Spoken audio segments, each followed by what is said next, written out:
Assalamualaikum and a pleasant morning to each and everyone. Anyways, I am Abulkar Siti Amira. Now, I will be discussing about the SDG 3, Earth stands for Sustainable Development Goal 3, Good Health and Well-being. It is one of the 17 goals established by the United Nations in the 2030 Agenda for Sustainable Development.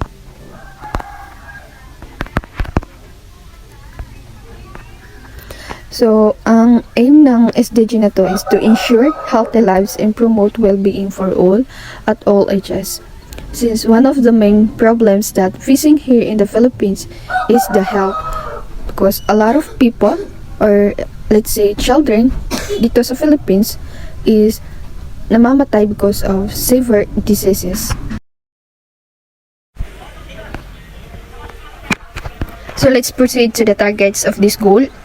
Its targets include reducing maternal and child mortality, ending epidemics of major communicable diseases like AIDS, tuberculosis, and malaria, reducing deaths from non-communicable diseases and road accidents, and achieving universal health coverage with access to safe medicines and vaccines. So, isa-isahin natin yung targets ng goal na to.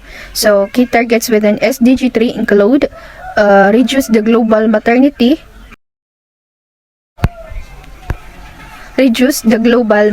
mortality ratio to less than 70 per 100,000 lives births. So, global maternal mortality, which means when we say maternal mortality, is yan yung mga namamatay na bata while the mothers are giving birth. Right now, in some places is marami ng mga women na or mothers na namamatay while pregnant or giving birth to their children. So, these targets is make sure nila na safe for all women around the world and ma-survive ng mga mothers while giving birth sa mga anak nila. Now, let's talk about the targets number 2. It is the end preventable deaths of newborns and children under 5 years of age, with all countries aiming to reduce neonatal mortality to at least as low as 12 per 1,000 live births, and under 5 mortality to at least as low as 25 per 1,000 live births. So, itong target na to is they want or they aim to eliminate deaths that should not happen with basic healthcare and support. Like for example, many newborn and child deaths. This happen because of lack of skilled health workers at birth. Ito yung mga nurses or yung mga doctors na responsible for giving birth na minsan they lack of skill. And poor nutrition. Ito din yung dahilan ng mga mothers na minsan they are lack of or they give poor nutrition to their children na nagkukos ng nagkukos ng mga severe diseases. Unsafe water or unhygienic environments. It is one of the main problems na when we have a unclean water or unclean environment is nagkukos siya ng malalang sakit sa mga bata at sa mga tao sa community.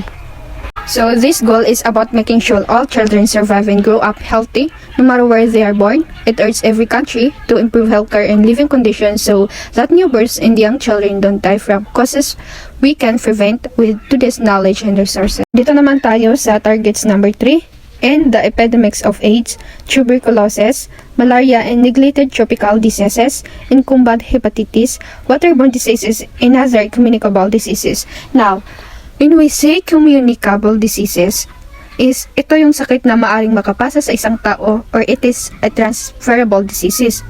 Like, for example, yung mga HIV/AIDS, yung tuberculosis, or it is known as TB na which is alam na natin na transferable siya, and malaria. The number 4 targets are communicable diseases.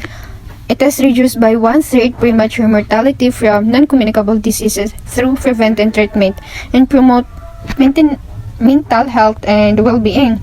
Therefore, dito naman sa non-communicable diseases ay opposite ng communicable disease such as diabetes, stroke, cancer, asthma. So, the reason or cause ng disease na ito is pwedeng it is from genetics, which means namamana sa parents or grandparents, or it is lifestyle. It might because of sa hindi tamang pagkain or lack of exercise at paninigarilyo. So, it is might also because of your surroundings, pollution in air and water. So, the number 5 is the substance abuse. Strengthening the prevention and treatment of substance abuse, including narcotic drugs abuse and harmful use of alcohol. So substance abuse means ito yung maling paggamit ng droga tulad ng pinagbabawal na gamot o gamot na hindi ayon sa resulta. Like, for example is uminom ka ng gamot tas hindi yun reseta ng doctors, or it is paggamit ng chemical na nakasama sa sarili o sa iba. Like, for example, include na dito ang paggamit ng illegal na drugs, shabu, marijuana at iba pa. So, the number 6 is the road traffic. By 2020, half the number of global deaths and injuries from road traffic accidents. So, these targets mean that countries around the world should work together to reduce by half the number of people who die or get serious injured because of road accidents such as car crashes, motorcycle accidents, pedestrian accidents, and bicycle collisions. Or, in other words, less road accidents, fewer injuries, and more lives saved. So, ang aim ng goal na to, or ang aim ng targets na to is to make roads safer and prevent people from dying or getting injured in traffic accidents. So, let's move on to the target number 7, which is the sexual and reproductive health. By 2030, ensure universal access to sexual and reproductive health care services, including for family planning, information and education, and the integration of reproductive health into national strategies and programs.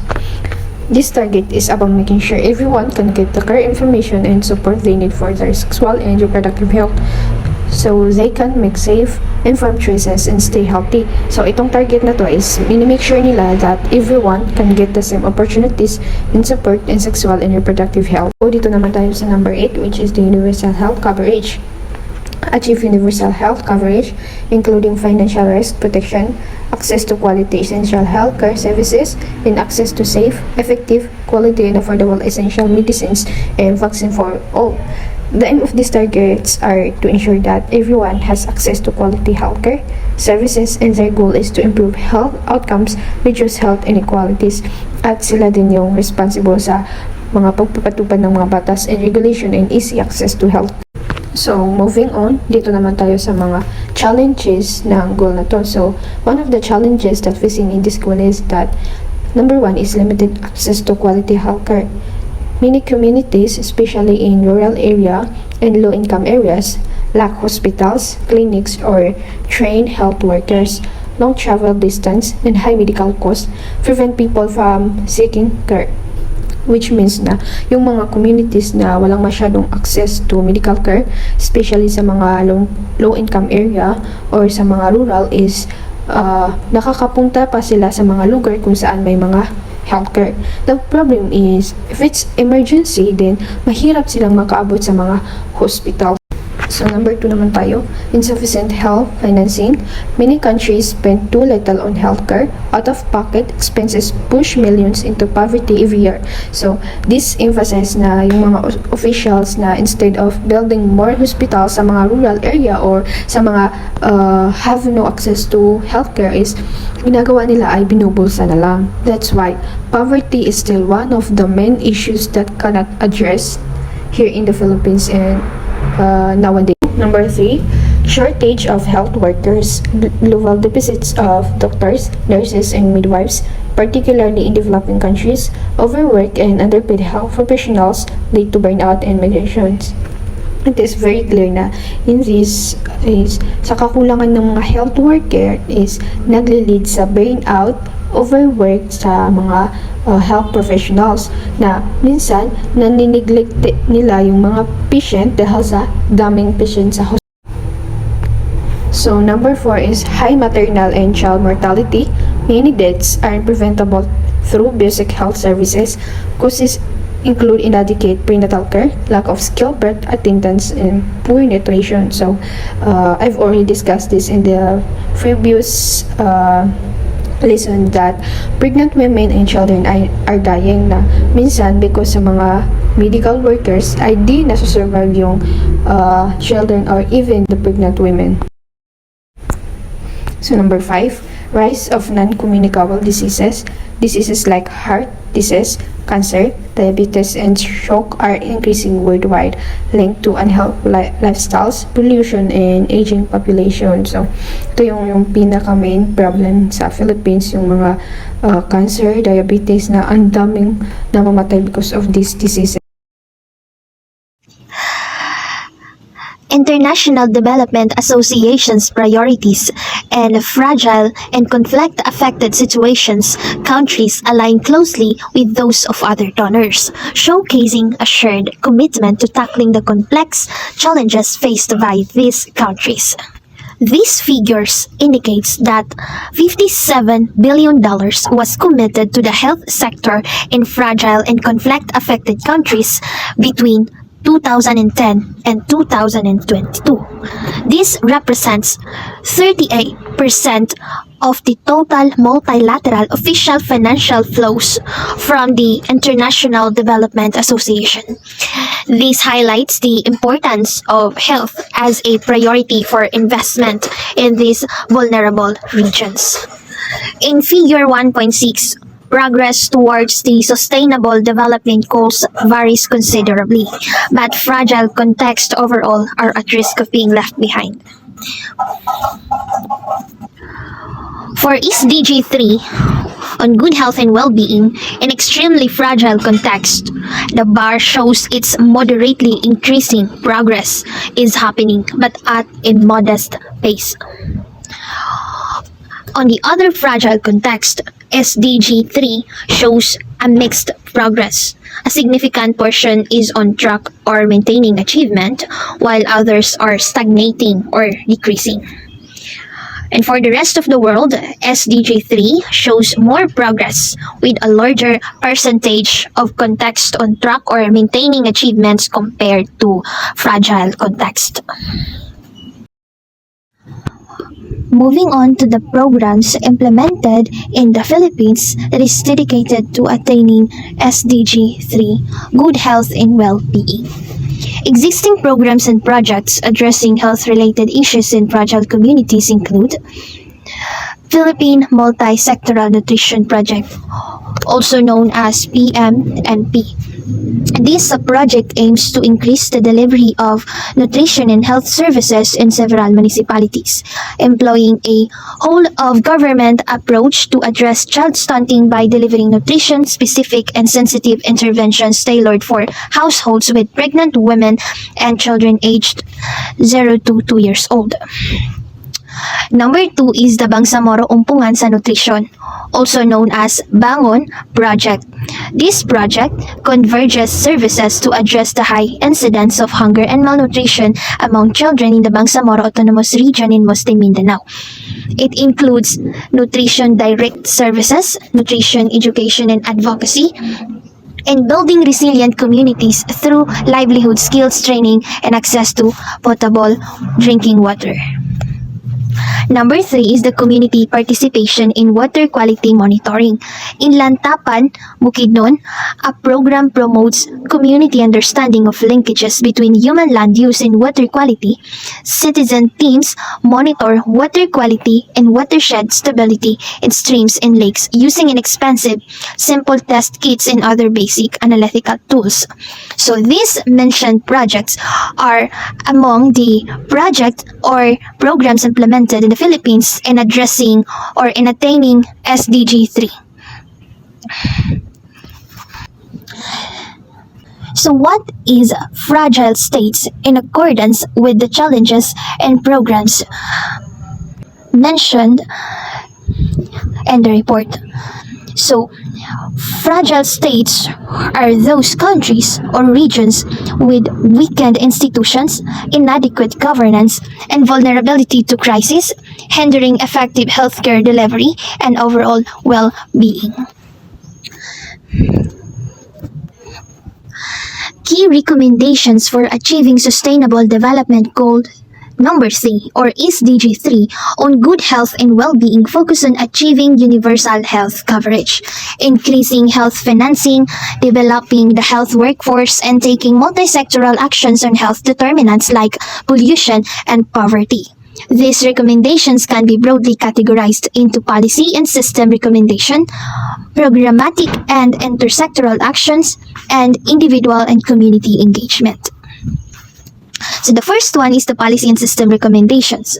So recommendations include achieving universal health coverage to ensure access to quality health services without financial hardship, increasing health financing, particularly for primary care, and significantly increasing the health workforce through recruitment, training, and retention. Strengthening health systems resilience with investments in early warning systems and risk management is crucial, as highlighted by the COVID-19 pandemic. Ensuring access to affordable medicines and vaccines supported by research and diseases affecting development countries and international agreements is also vital. Establishing strong legal frameworks with non-discrimination provisions, especially for vulnerable populations and persons with disabilities, is another key recommendation. Number 2 is programmatic and intersectoral actions. So, addressing communicable diseases like AIDS, tuberculosis, and malaria through prevention, treatment, and integrated management is a priority. Reducing non-communicable diseases and promoting mental health involves implementing prevention and treatment strategies for non-communicable diseases.